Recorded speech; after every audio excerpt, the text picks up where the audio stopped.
काल एक बार फिर आप तमाम लोगों का स्वागत है क्राइम तक की कहानी के इस एपिसोड में। उम्मीद है पूरी फैमिली अच्छी होगी, अपना और अपनों का ख्याल रख रही होगी। अक्सर क्राइम करने के बाद मुजरिम कातिल यही अपना दिमाग लगाते रहते हैं कि कैसे वो कानून को चकमा दें और पुलिस से बच जाएं। उसके लिए सारी कोशिशें करते हैं। अब आजकल नया दौर है, हाईटेक टेक्नोलॉजी, उन्हें पता है मोबाइल से भी पकड़े जा सकते हैं, टावर के लोकेशन से पकड़े जा सकते हैं, सीसीटीवी कैमरे से पकड़े जा सकते हैं। तो अब इतने होशियार होते जा रहे हैं ये सारे क्रिमिनल और मुजरिम की इन चीज़ों को भी सामने रखते हैं। ऐसे कई केस आपको, कई कहानियाँ सुनाई जिसमें ऐसे क्रिमिनल ने बाकायदा इस बात का ख्याल रखा कि क्राइम सीन पर जाना है तो मोबाइल साथ नहीं ले जाना है, ऐसी जगह पे क्राइम करना जहाँ सीसीटीवी कोई कैमरा ही ना हो। कुल मिलाकर कहना ये चाहता हूँ कि हर क्रिमिनल ये कोशिश करता है कि क्राइम करने के बाद वो बच जाए और पुलिस की नज़रों में ना आए। कई बार क्रिमिनल पकड़ा जाता है तो ये कोशिश करता है कि पुलिस को गुमराह करें झूठ बोलकर। लेकिन आज जो मैं आपको कहानी सुनाने जा रहा हूँ उसमें एक कातिल ने उल्टा किया। उसने कहा कि पुलिस से बचना है तो क्यों ना सच बोला जाए। और उस कातिल ने कत्ल करने के बाद इसी भरोसे पर कि इसे एक सच की वजह से शायद वो बच जाए और कभी पकड़ी ना जाए, उसने पूरा सच बता दिया कि मैंने कत्ल किया, छुपाया ही नहीं। और कत्ल करने के 24 घंटे के अंदर बता दिया, सिर्फ इस भरोसे पर कि अब शायद गिरफ्तारी की बला टल जाएगी और उसका राज राज रहेगा और वो अपनी जिंदगी अच्छे से जी सकेगी।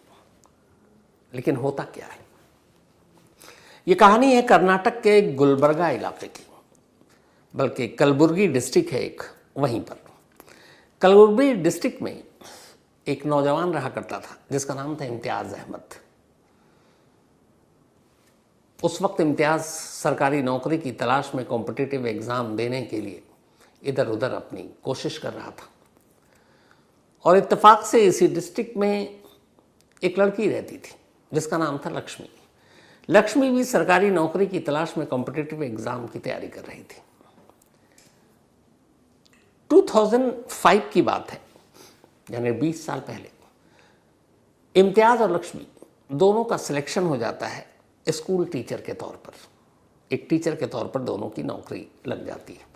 और इत्तेफाक ये दोनों इससे पहले एक दूसरे को जानते नहीं थे, दोनों की नौकरी एक ही स्कूल में। अब इम्तियाज़ भी उसी स्कूल में टीचर जिस स्कूल में लक्ष्मी टीचर बनकर आई थी। और इम्तियाज़ भी अच्छा खासा पढ़ा लिखा, लक्ष्मी भी ठीक ठाक पढ़ी लिखी। अब दोनों टीचर की नौकरी कर रहे हैं एक ही स्कूल में, डेली मिलना मिलाना, बातचीत। कुछ वक्त बाद ही दोनों में दोस्ती हो गई। धीरे धीरे वक्त बीता और फिर दोनों में प्यार हो गया। अगले 6 साल तक दोनों का ये रिलेशनशिप चलता रहा, इम्तियाज़ और लक्ष्मी का। 6 साल बाद दोनों ने अब तय किया कि हम शादी करेंगे। लेकिन दीवार मजहब की थी, धर्म की, क्योंकि दोनों अलग अलग धर्मों से थे, इम्तियाज़ और लक्ष्मी। दोनों को पता था घर वाले कभी राज़ी नहीं होंगे, लेकिन दोनों तय कर चुके थे कि शादी तो करेंगे। आखिरकार 2011 में 2011 में दोनों ने अपने रिश्तों को एक नाम दिया और कोर्ट में शादी कर ली। घर वालों को बताया नहीं, क्योंकि उन्हें मालूम था घर वालों को बताएंगे तो कभी वो इसके लिए राज़ी नहीं होंगे। खैर, दोनों ने जब शादी कर ली, कुछ वक्त बाद घर वालों को पता चला। अब चूंकि इम्तियाज़ और लक्ष्मी दोनों ऐसे, इनकी एक इमेज बनी हुई थी दोनों ही परिवार में कि दोनों पढ़ने लिखने वाले, हर वक्त पढ़ाई लिखाई, फिर नौकरी भी टीचर वाली। तो दोनों बिगड़े हुए नहीं हैं, समझदार हैं, बालिग हैं और अपना अच्छा बुरा सोचते हैं। परिवार भी पढ़ा लिखा था दोनों का, तो उन्होंने बहुत ज़्यादा ऐतराज़ किया नहीं। जब शादी की बात पता चली, उन्होंने इन दोनों के रिश्तों को कबूल कर लिया, लक्ष्मी के घर वालों ने भी और इम्तियाज़ के घर वालों ने भी। अब ज़िंदगी हंसी खुशी बीत रही थी। दोनों अब पति पत्नी बन चुके थे। धीरे धीरे वक्त बीता, फिर इन दोनों को एक बेटा हुआ। अब भी सब कुछ ठीक चल रहा था। लेकिन तभी शादी के करीब 3 साल बाद 2014 लक्ष्मी की माँ बीमार रहने लगी। और लक्ष्मी की माँ की देखभाल के लिए घर में कोई महिला थी नहीं। लक्ष्मी अपनी माँ से बहुत प्यार करती थी और जब उसने शादी की, काफ़ी वक्त तक अलग रही, तो माँ और बेटी के प्यार और मजबूत हुआ, बढ़ा। तब माँ रहती थी भद्रावती में और लक्ष्मी थी कलबुर्गी में। तो माँ जब ज़्यादा बीमार हुई, लक्ष्मी को पता चला, तो लक्ष्मी मिलने गई अपनी माँ से। फिर उसने माँ की हालत देखी। माँ ने उससे कहा, बेटा अगर ये पॉसिबल हो तो तुम अपनी नौकरी ट्रांसफ़र करा लो और इसी भद्रावती डिस्ट्रिक्ट में आ जाओ, तो कम से कम ये होगा कि तुम मेरे पास रहोगी, मेरी देखभाल हो जाएगी, और तुम्हारा बच्चा भी छोटा है, तो ये भी है कि घर में जब तुम स्कूल जाओगी बच्चे को मैं देख लूँगी। लक्ष्मी को भी लगा कि माँ की इस वक्त माँ को ज़रूरत है उसकी। लक्ष्मी ने कहा, ठीक है माँ, मैं कोशिश करती हूँ। इसके बाद वो वापस आती है, अपने पति इम्तियाज़ से इस बारे में बात करती है। इम्तियाज़ कहता है कि बिल्कुल, एक माँ की सेवा सबसे बड़ी चीज़ होती है, तो तुम एक काम करो, ट्रांसफ़र के लिए एप्लीकेशन दे दो। लक्ष्मी कहती है, मैं तो दे दूँगी, लेकिन फिर आप भी दीजिए, क्योंकि मैं अलग आप अलग तो ठीक नहीं रहेगा। तो क्यों ना हम दोनों एक ही जगह पर ट्रांसफ़र ले लें। इम्तियाज़ ने भी कहा, यह अच्छी बात है। अब दोनों पति पत्नी ने एक साथ ट्रांसफ़र के लिए अप्लाई कर दिया। कुछ दिन के बाद, कुछ महीने के बाद लक्ष्मी का ट्रांसफ़र एप्लीकेशन एक्सेप्ट हो गया और उसे भद्रावती जगह पर एक सरकारी स्कूल में पोस्टिंग मिल गई। क्योंकि उसने जो एप्लीकेशन में लिखा था कि माँ बीमार है और इस वक्त ज़रूरत है, एक बेटी होने के नाते उसका फ़र्ज़ है, तो उसके इस रीज़न को बहुत सीरियसली लिया और एडमिनिस्ट्रेशन ने, गवर्नमेंट ने उसके एप्लीकेशन को अप्रूव करते हुए उसका तबादला कर दिया उस जगह पर जहाँ उसकी माँ रहती थी, जो बीमार थी। अब लक्ष्मी अपने बेटे के साथ अपनी माँ के पास आ गई। इधर इम्तियाज़ का एप्लीकेशन अभी पेंडिंग था, तो वो अब भी कलबुर्गी ज़िला में रह रहा है और वहीं स्कूल में पढ़ा रहा है। लेकिन हर वीकेंड पर, छुट्टी पर, वो सैटरडे को पहुंच जाता अपनी पत्नी लक्ष्मी के पास, फिर संडे तक रहता और मंडे की सुबह सुबह निकल आता, या कई बार संडे को निकल आता। तो आना जाना लगा रहा हर वीकेंड पे, और लक्ष्मी अब अपनी माँ की देखभाल में लगी रही। धीरे धीरे वक्त बीता, अब तक सब कुछ ठीक था। 2 साल बीत गए। 2 साल से लक्ष्मी अपनी माँ के पास थी। माँ की तबीयत भी अब ठीक हो रही थी, ट्रांसफ़र हो चुका था। अब ये तय हुआ था कि 2 साल बाद जब भी इम्तियाज़ का ट्रांसफ़र हो जाए तो फिर दोनों यहीं रहेंगे, माँ भी यहीं। इम्तियाज़ भी इस बात के लिए तैयार था। 2014 के बाद 2016 आ गया और एक रोज़ इम्तियाज़ को खबर मिली कि उसका भी ट्रांसफ़र लेटर एक्सेप्ट हो गया और अब वो भी भद्रावती जा सकता है अपनी वाइफ के पास। और अब ये हर वीकेंड पे आना जाना, ट्रैवल बंद। तो इम्तियाज़ भी बहुत खुश, उसने लक्ष्मी को ये खबर सुनाई। अब खुशी खुशी इम्तियाज़ ने भद्रावती से अपना सामान समेटा। नेक्स्ट वीक उसकी ज्वाइनिंग थी 2016 में, और अब वो भद्रावती स्कूल में ट्रांसफ़र लेटर लेकर पहुंच गया। वहाँ पहुंचता है, लेकिन एक बात से अनजान था। इन 2 सालों में बहुत कुछ बदल चुका था। इन 2 सालों में लक्ष्मी बदल चुकी थी। इन 2 सालों में उसका बिहेवियर बदल चुका था। इन 2 सालों में इम्तियाज़ को लेकर उसका प्यार बदल चुका था। और इस बदलाव की वजह थी बचपन की एक दोस्ती। लक्ष्मी भद्रावती में जहाँ रहती थी, वहीं पड़ोस में एक कृष्णमूर्ति नाम का लड़का रहा करता था। दोनों ने साथ स्कूलिंग की, फिर कॉलेज की। दोनों में अच्छी दोस्ती थी और शायद प्यार भी था, लेकिन इस प्यार का कभी इजहार नहीं हुआ। इस दौरान में लक्ष्मी जब इस स्कूल में उसकी नई नौकरी लगी और वो कलबुर्गी पहुंचती है, तो वहाँ मुलाकात इम्तियाज़ से होती है। दोनों साथ थे। कुछ वक्त के बाद ही दोनों की केमिस्ट्री मिलती है, एक दूसरे से इजहार करते हैं और फिर प्यार और फिर शादी हो जाती है। तो लक्ष्मी अब कृष्णमूर्ति को भूल चुकी थी। उसकी ज़िंदगी में अब इम्तियाज़ था। लेकिन माँ की बीमारी के बाद माँ की देखभाल के लिए जब उसने वापस ट्रांसफ़र लिया 2014 में और अपने माँ के पास वापस आई भद्रावती, तो पड़ोस में कृष्णमूर्ति उसे फिर दिखा। पति का ट्रांसफ़र हुआ नहीं, वो अलग है। लक्ष्मी यहाँ अलग है, अपने बेटे के साथ और माँ के साथ। बचपन की दोस्ती ने रंग दिखाना शुरू किया। शादी के बाद अब लक्ष्मी को कृष्णमूर्ति से जो दोस्ती थी वो प्यार के इजहार में बदल गया। कृष्णमूर्ति ने भी उससे इजहार किया और लक्ष्मी ने भी कर दिया। अब दोनों एक दूसरे को दिल दे बैठे और ओपनली इजहार कर एक दूसरे से प्यार करने लगे। ये बात अब तक ज़माने से छुपी हुई थी। वजह ये थी कि इम्तियाज़ दूर था वहाँ, हफ्ते में 2 दिन के लिए आता, और जब वो आता कई बार कृष्णमूर्ति मिलता तो लक्ष्मी उससे यही बताती कि हमारे पड़ोसी, हमारे कज़न भाई जैसा है। कभी इम्तियाज़ ने शक नहीं किया। लेकिन अब 2016 में इम्तियाज़ परमानेंटली आ चुका था। अब परमानेंटली आने का मतलब है दोनों पति पत्नी का स्कूल जाना, फिर साथ आना, फिर घर का रूटीन एक। अब बंदिश ये थी कि लक्ष्मी कृष्णमूर्ति से खुलकर मिल नहीं सकती थी क्योंकि पति घर लौट आया था।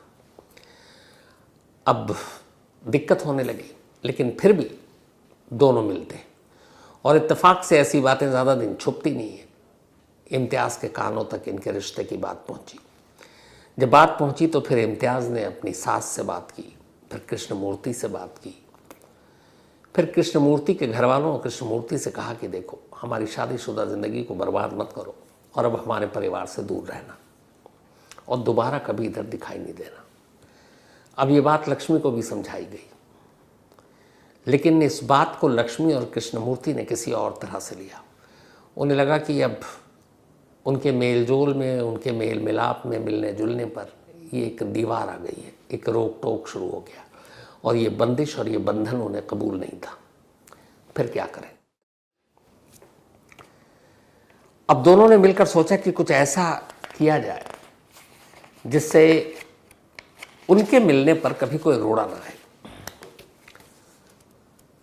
2016 में ट्रांसफ़र होकर आया था इम्तियाज़, और वो मार्च का महीना था। अब उसको आए हुए करीब 4 महीने हो चुके थे, जुलाई का महीना हो चुका था। जुलाई के महीने में कृष्णमूर्ति और लक्ष्मी ने मिलकर एक आखिरी फैसला लिया। फैसला ये कि जब तक इम्तियाज़ जिंदा है तब तक उनके खुलकर मिलने पर बंदिशें लगी रहेंगी। तो अगर इम्तियाज़ को मार देते हैं तो फिर वो दोनों हमेशा के लिए आज़ाद हैं, कोई नहीं टोकेगा। माँ घर पर है, बीमार रहती है, उसे बाहर की दुनिया में क्या हो रहा कुछ पता भी नहीं चलेगा। बेटा छोटा है, ना समझ है, उसे रिश्तों के बारे में जानकारी ही नहीं। तो कृष्णमूर्ति और लक्ष्मी ने फाइनल फैसला किया कि वो इम्तियाज़ को रास्ते से हटाएंगे। लेकिन कैसे? अब इसके ऊपर भी उन्होंने सोचना शुरू किया हर तरीके से। फिर आखिर में ये फैसला लिया कि इम्तियाज़ को रात के खाने में बेहोशी की दवा मिलाकर दी जाएगी। जब वो बेहोश हो जाएगा तो लक्ष्मी उसे मैसेज करेगी, कृष्णमूर्ति घर आएगा और फिर वो उसे मार डालेगा। 7 जुलाई 2016 यही वो तारीख थी। 7 जुलाई 2016 इम्तियाज़ घर लौटा और रात का खाना खाया, खाना खाकर सो गया, लेकिन इस बात से बेखबर कि जो खाना उसने थोड़ी देर पहले खाया है उसमें बेहोशी की दवा मिली थी। अब वो गया नींद में, लेकिन था बेहोश। जैसे ही लक्ष्मी को यकीन हो गया कि अब इम्तियाज़ बेहोश है, उसने फ़ौरन कृष्णमूर्ति को मैसेज किया। कृष्णमूर्ति मैसेज सुनते ही घर पहुंचता है। रात का वक्त था। वो अपने साथ एक लोहे का रॉड और एक हथौड़ा लेकर आता है, हैमर। लक्ष्मी उसे इशारा करती उस कमरे में ले जाती है जहां इम्तियाज़ सो रहा था। इसके बाद लक्ष्मी की मौजूदगी में कृष्णमूर्ति सोए हुए या बेहोश इम्तियाज़ के सर पर हथौड़े से वार करता है। कई वार करता है, और जब यकीन हो जाता है कि अब इम्तियाज़ मर चुका है तब फिर ये हमला रुकता है। थोड़ी देर तक अब वो इंतज़ार करते हैं। सांसें रुक चुकी थी, धड़कन अब चल नहीं रही थी, इम्तियाज़ मर चुका था। इसके बाद वो एक बेडशीट में इम्तियाज़ की लाश को लपेटते हैं, बाकी बिस्तर साफ़ करते हैं, खून साफ़ करते हैं। फिर थोड़ी देर के बाद कृष्णमूर्ति अपने कज़न को फ़ोन करता है। कज़न अपनी एक कार लेकर लक्ष्मी के घर के बाहर आती है। अब कृष्णमूर्ति, उसका कज़न और लक्ष्मी तीनों मिलकर उस चादर में लिपटी हुई लाश को उस गाड़ी में डालते हैं। गाड़ी में डालने के बाद वो उसे भद्रा नदी में ले जाकर रात के अंधेरे में फेंक देते हैं। इसके बाद कृष्णमूर्ति अपने घर, उसका कज़न अपने घर, और लक्ष्मी उसी घर में वापस आती है और अपने बेटे के साथ दूसरे कमरे में जाकर सो जाती है। सोने की कोशिश करती है लेकिन नींद नहीं आती, क्योंकि अभी अभी उसने अपने पति को अपने हाथों से मारा है, अपने आशिक के साथ मिलकर। अब एक डर भी सता रहा है कि आगे क्या होगा, कहीं पुलिस को पता चल गया तो, कहीं पकड़ी गई तो। अब ऐसे सारे सवाल उसके मन में कौंध रहे हैं। और ये भी क्योंकि वो पढ़ी लिखी टीचर, कि कहते हैं कि कोई ना कोई मुजरिम सुराग छोड़ जाता, तो उसने कोई ऐसा सुराग छोड़ा, क्या किया। सोचते सोचते पूरी रात बीत जाती है, लक्ष्मी को नींद नहीं आती। सुबह हो गई। अब वो कंफ्यूज भी है और डरी हुई भी है। इस दौरान में सुबह होने के बाद वो कृष्णमूर्ति से सिर्फ व्हाट्सएप पे फिर चैट करती है और अपने डर का इजहार भी करती है। कृष्णमूर्ति उसे समझाता है, तुम बस खामोश रहो और नॉर्मल रहो।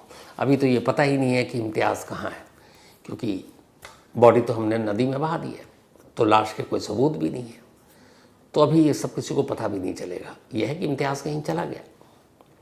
लक्ष्मी को दिलासा देता है, लेकिन लक्ष्मी नॉर्मल नहीं होती।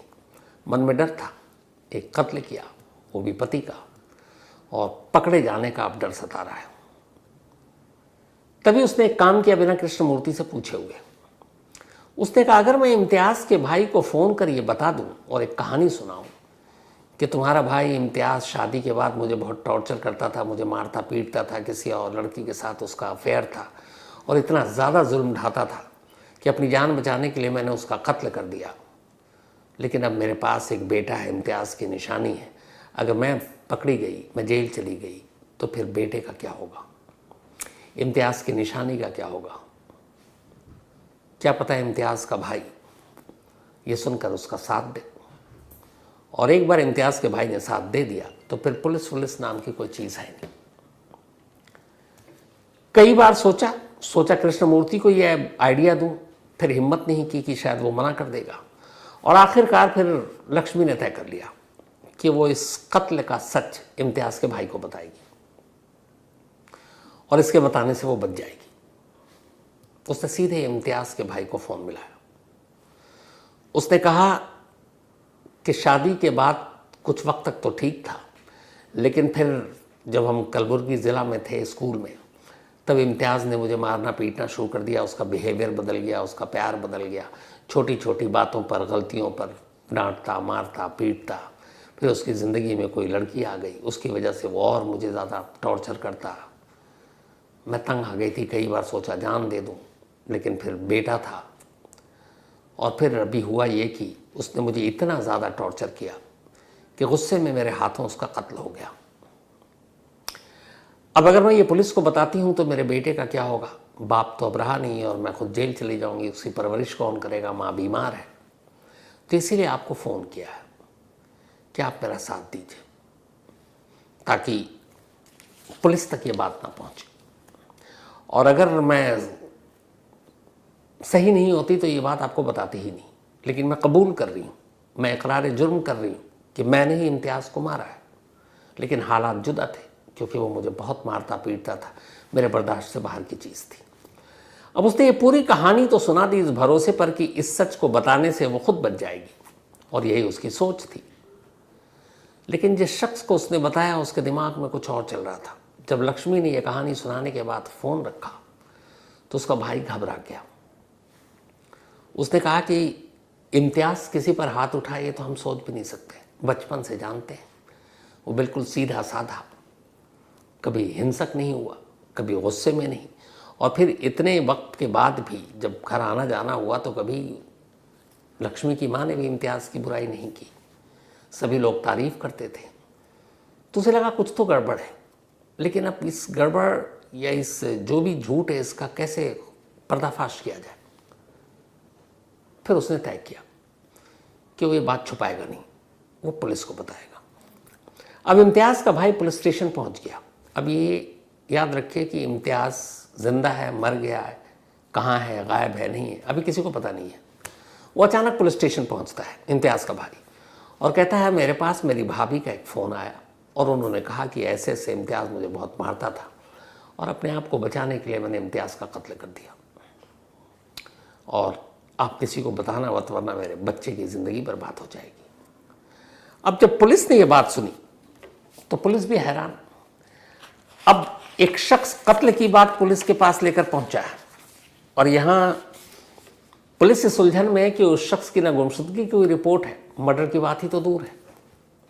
मतलब अभी इम्तियाज़ जिंदा है कि नहीं है यही पता नहीं, और वो कत्ल की बात कर रहा है कि उसकी भाभी ने किया है।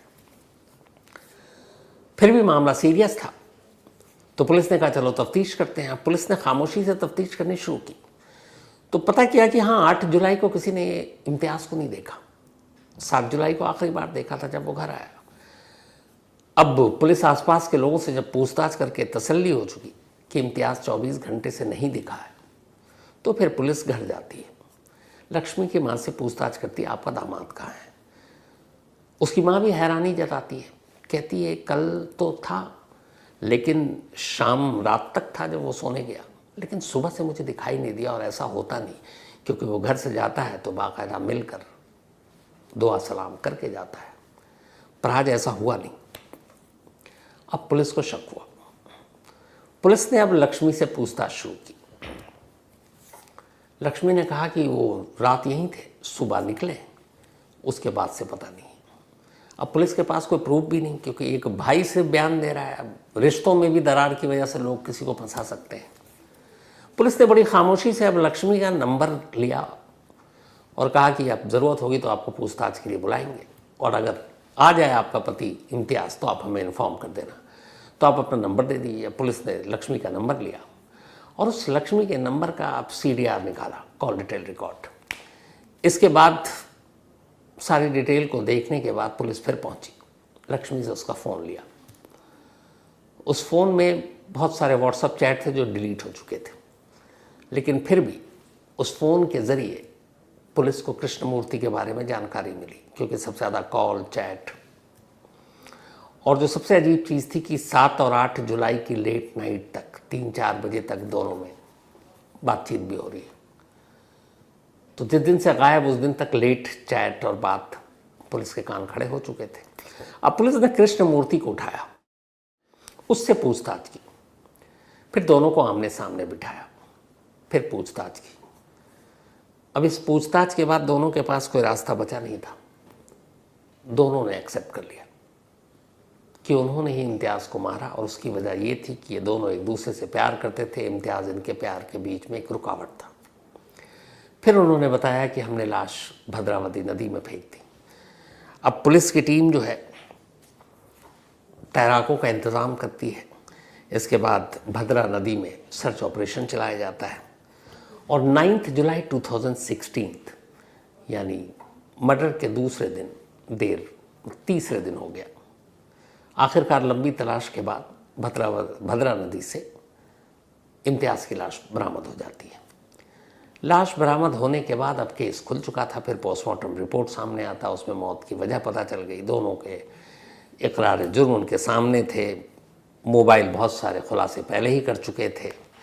बहुत सारे फिर विटनेस आए जो इनके रिश्तों के बारे में भी बता गए। और आखिरकार फिर फॉरेंसिक रिपोर्ट थी, वो हथियार भी इन्होंने बरामद कर लिया जिससे इन्होंने मारा था। अब ये मामला पहुंचा कोर्ट में और आखिरकार कोर्ट ने अभी बल्कि लास्ट ईयर 23 अगस्त 2023 बल्कि मतलब करीब 7 साल के बाद अपना फैसला सुनाया। जो जज थी इंदिरा मैलस्वामी चेटियार, उन्होंने अपने फैसले में 2 लाइन बहुत ही अहम लिखी। उन्होंने कहा एक टीचर से ये समाज ये उम्मीद करता है कि वो आने वाली पीढ़ी को एक नया रास्ता दिखाए, एक नया भविष्य दिखाए, एक नया देश उन्हीं बच्चों से बनता है।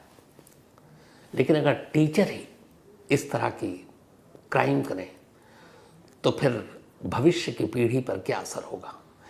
इसीलिए ये रेयरेस्ट ऑफ रेयर केस है और इसीलिए लक्ष्मी को और उसके साथ इस कत्ल को अंजाम देने वाले कृष्णमूर्ति को सजाए मौत दी जाती है, जबकि जो कज़न जिसने अपनी गाड़ी में लाश निपटाने में मदद की थी उसे 7 साल की सज़ा। तो फिलहाल लक्ष्मी और कृष्णमूर्ति मौत की सज़ा पाए हुए हैं। हाई कोर्ट में उन्होंने इस फैसले को चुनौती दे रखी है। हाई कोर्ट का फैसला आना अभी बाकी है। आगे क्या होता है पता नहीं, लेकिन इस केस में जब भी कोई अपडेट आएगा आपको ज़रूर बताऊंगा। तो इस कहानी से नसीहत यह है कि एक कातिल ने एक अलग और नायाब रास्ता चुना कि शायद बच जाओ। कि हर कातिल झूठ बोलता है, चलो मैं सच बोल दूँ, लेकिन ये सच भी काम नहीं आया और कातिल को उसके किए की सज़ा मिल गई। तो ये थी आज की कहानी।